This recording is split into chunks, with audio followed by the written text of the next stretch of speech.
Do you open a research paper and have no idea where to start? You see 20 or 30 pages and think, do I really have to read all of this? Actually, you don't have to read the research paper from first page to the last page. In this video, I am going to show you a simple way to read a research paper, especially when you are doing research or writing a literature review. Start with the title. First, don't immediately start reading the introduction. Look at the title. Ask yourself, what is this paper about? And more importantly, is this paper relevant to my research?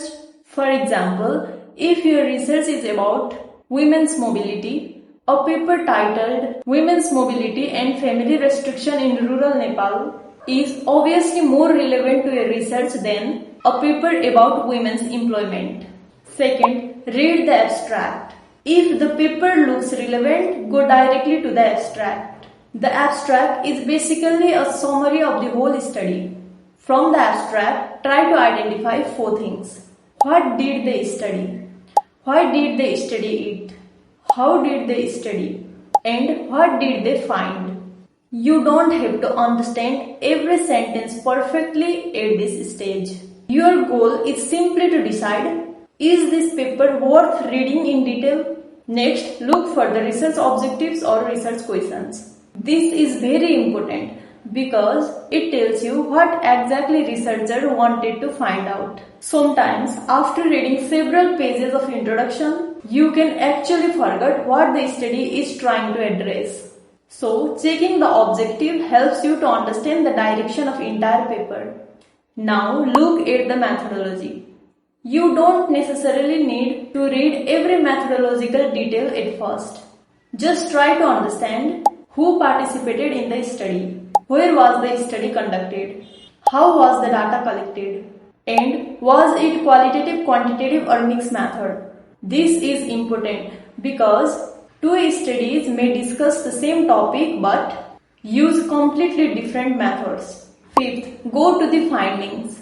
After that, I recommend going to the findings or result. There is where you see what the researcher actually found. And while reading the findings, don't just copy interesting sentence.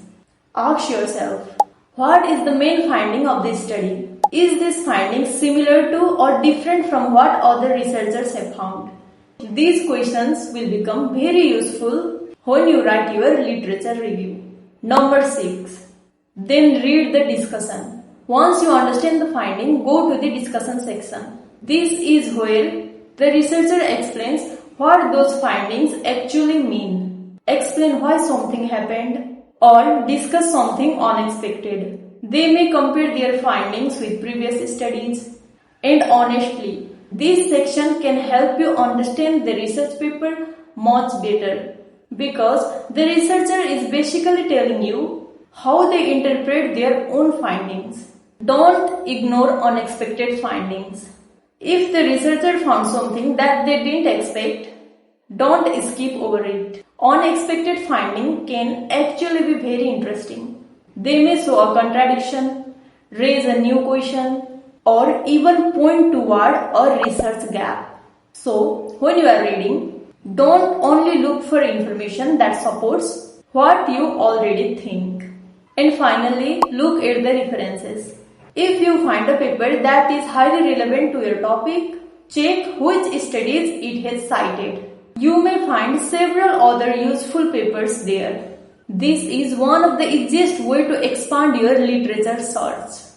And if you notice that the same author or the same study is being cited repeatedly, that is also a good sign that you should take a closer look to that literature. Let's take a simple example. Let's say your topic is women's mobility. You find a 25 pages research paper about women's mobility in rural Nepal. Don't think, oh no, now I have to read all 25 pages. First, read the title and see whether it's relevant. Then, read the abstract to understand the basic idea. Check the objectives to see what the researcher wanted to find out. Look at the methodology to understand who was studied and how the data was collected. Then, go to the findings and identify the major results. After that, read the discussion carefully because that's where you will understand what that findings mean. And finally, check the references to find more studies. If the paper is extremely relevant to your research, then you can go back and read the introduction and other section more carefully. But remember, this doesn't mean you should never read a research paper from beginning to the end. If the paper is directly related to your research or you are using it extensively in your literature review, you should read it properly. The point is that you don't have to spend an hour reading a paper only to discover at the end that the paper was not even relevant to your topic. So, the next time you download a research paper, don't get overwhelmed by the number of pages.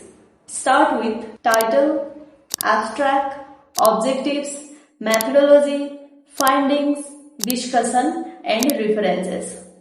This way, you can quickly understand what the paper is about and decide how useful it is for your research. And once you get used to this process, reading research paper becomes much easier. So, if you find this video helpful, don't forget to like, subscribe, follow and share it to your researcher friends.